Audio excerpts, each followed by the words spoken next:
bebê. A gente vai continuar conversando agora sobre esse assunto com a odontopediatra Cristiane Maia, que está aqui conosco. Doutora Cristiane, então, qual é o momento certo de deixar a chupeta tão amada? Pois é, o odontopediatra ele não é tão contra a questão da chupeta. Ai, que bom ouvir isso. A gente sabe que é uma situação que o bebê precisa, ela traz um acalento, ela traz uma situação de calmaria que a mãe precisa e a criança precisa. Interessante isso, né? Ela traz aquele complemento de sucção que a criança às vezes não faz na amamentação natural. Às vezes a mãe, por algum motivo, não consegue amamentar, então ela entra muito cedo na mamadeira e ela precisa dessa sucção auxiliar, que é dado com a chupeta. Mas o grande problema é a hora de remover. Então a gente tem lido, a literatura pede para que essa criança só tenha essa chupeta no máximo até os 2 anos.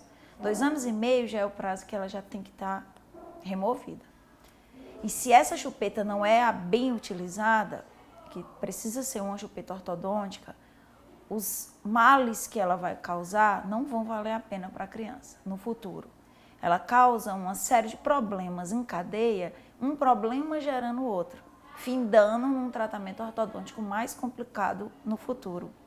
E essa criança pode ter um problema de fonação errado, ela não vai falar com facilidade, vai trocar alguns fonemas, tudo por causa do uso de uma chupeta e da não remoção na idade certa. Mas também é uma tarefa árdua para os pais, a hora de tentar praticar o desapego ali da criança e da chupeta. Quais são as dicas que vocês costumam dar?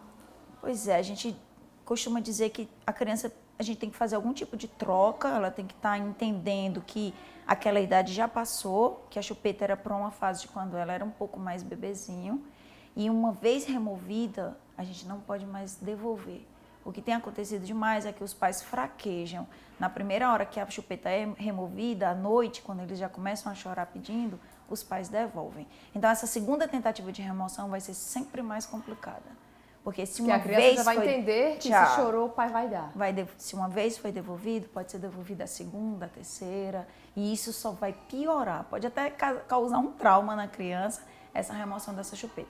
Vai ter que ser de uma forma tranquila, os pais vão ter que conversar entre si antes, não adianta um querer remover e o outro querer deixar, porque aí ficam culpando um ao outro. Então os dois têm que estar certos de que aquilo vão ser alguns dias iniciais difíceis, noites principalmente, mas que estão fazendo a coisa certa.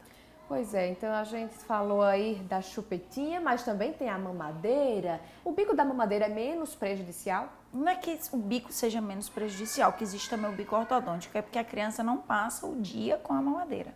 A frequência, a duração é bem menor. Uma criança, quando vai ficando perto de 2 anos, ela quer a chupeta por N motivos e não mais porque está só com sono. Ela pede porque está irritada, ela pede porque está com birra, ela pede porque a gente dá um não em algum momento do dia. Então, por todos os outros motivos, ela quer chupeta. E a frequência e a duração do uso dessa chupeta é que vão ser prejudiciais. A mamadeira, nunca você vê uma criança que passe 3, 4, 5 horas com a mamadeira. Ela toma ali, ela faz o papel dela e ela consegue entregar para você de volta. Então, ela tem um risco menor. Menor, né?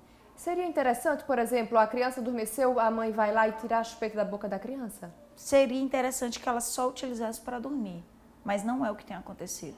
As mães de hoje, a gente não quer ver criança chorar, a gente vive um mundo muito estressante, então a gente minimiza tudo demais. Então a gente deixa durante o dia, quase todas as crianças estão de chupeta. Olha, então realmente, atenção papai e mamãe, ficar alerta, porque a gente já está sabendo que não é legal fazer esse tipo de prática, né? Acaba virando um vício para a criança também, né? Vira um vício, muda a mordida da criança, a forma como ela oclui os dentes, a forma como ela vai mastigar.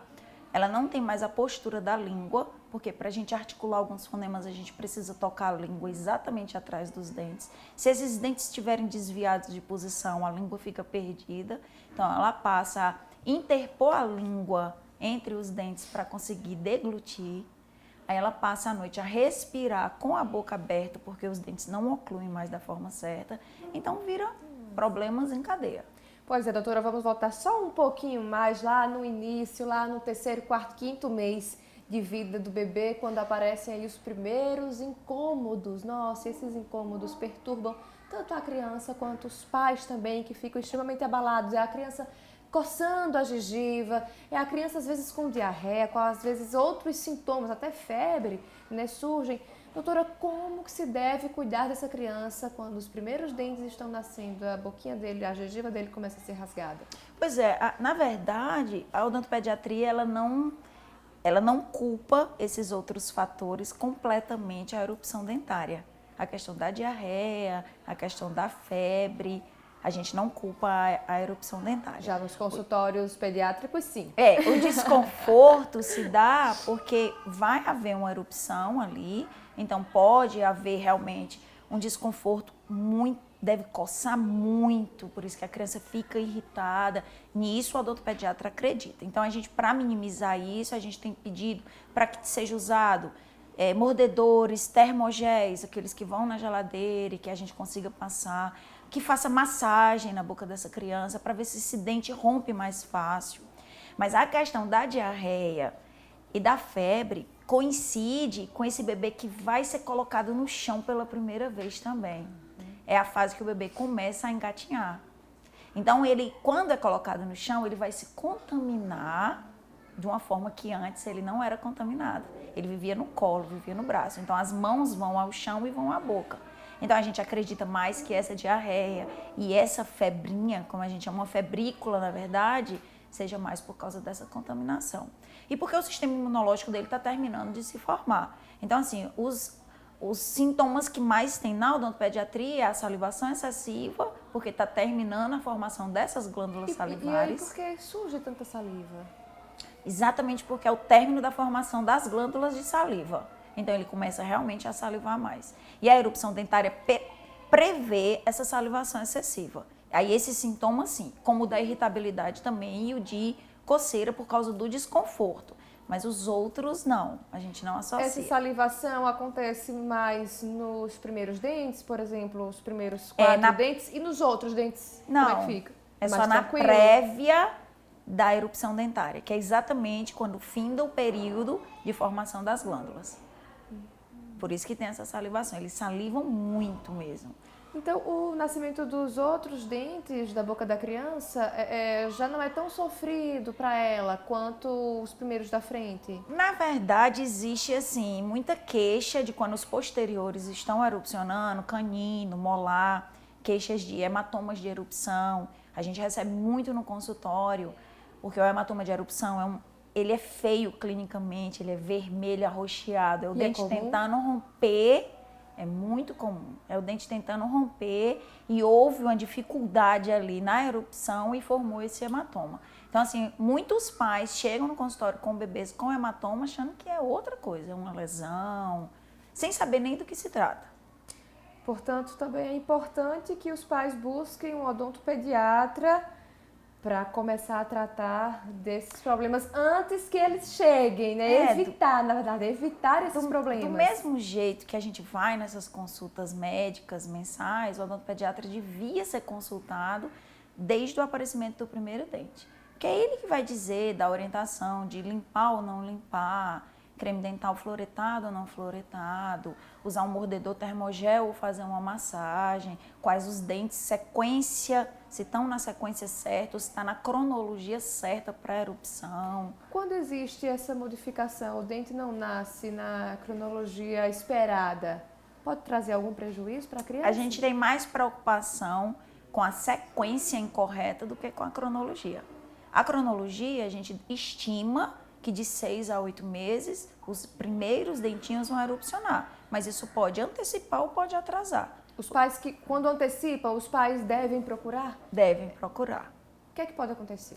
Porque existem bebês que não é tão comum que nos primeiros 30 dias aparecem dentes, que são os dentes neonatais. Existem os bebês que depois dos 30 dias aparecem dentes. São os dentes natais. E esses dentes não fazem parte da série normal. Como é que eles vão sair, então, depois da boca? Como é que se tira eles? São presos praticamente só em mucosa. São fáceis de remoção, mas precisam de um profissional na especialidade. Realmente precisa ser retirado. Precisa, se for da série, não for da série normal, precisa ser removido. Ele pode cair? Não. Sozinho, não? Não, quase nunca. E ele atrapalha a amamentação. Então, se essa criança aparecer, é preciso ser retirado. Essa dentiçãozinha que você falou, pode atrapalhar a primeira dentição da criança? Se não for removido, sim. E existe também alguns nódulos que são restos da lâmina dentária, restos epiteliais da lâmina dentária, que aparecem ou no rebordo ou no céu da boca, no palato. E que as mães ficam apavoradas achando serem dentes. E não são dentes, são nódulos. E é comum, muito comum. Então, muitos chegam no consultório também para saber o que é aquilo. Então, por isso que precisa dessa consulta antecipada com o bebê. A outra questão, que hoje é obrigatório o teste da linguinha. Então, hoje, os recém-natos têm sido feitos pelos cirurgiões bucomaxilo, uma cirurgia de frenectomia. Então, foi visto na primeira semana de vida que um bebê tem o freio curto lingual, esse freio já é cirurgiado para ajudar na amamentação. RN? Agora, RN. A gente não fazia antes. O bebê tinha teste do pezinho, teste do olhinho, teste do ouvidinho e agora foi colocado o teste da linguinha. Então foi um ganho para a saúde da criança? Pra gente também. Por quê? Pra gente também, porque essas crianças passava despercebido esse freio, então atrapalhava. Dificuldades na fala. Você vê adultos que têm a fala muito comum ainda, com a língua com freio curto. Porque são de uma geração que não se retirava. Que a gente chama de língua presa, né? Então eles têm a dificuldade de falar, têm a dificuldade de engolir, têm a dificuldade de mover com essa língua. Né? Uns mais, outros menos. Quando atrapalha já para a amamentação, a gente já pede de cara a cirurgia. E que é feita por um dentista. Que é super simples? Super simples. Super simples. Muitas vezes nem há necessidade de haver sutura. É só o corte e nada mais. Isso em recém-nascidos. Se a gente vai deixando passar, já é uma cirurgia que também não é uma cirurgia simples também, mas é que já vai precisar de sutura, tem um incômodozinho maior pós-operatório. É diferente de ser sido feito num bebê. Ok, então, doutora, obrigada pela participação. Essa conversa foi ótima. Eu que agradeço. Obrigada também. Obrigada pelos esclarecimentos. Eu vou ficando por aqui, mas não esqueça que a gente tem um encontro marcado na semana que vem para discutir esse maravilhoso mundo das crianças, o mundo da primeira infância. Então, até a próxima!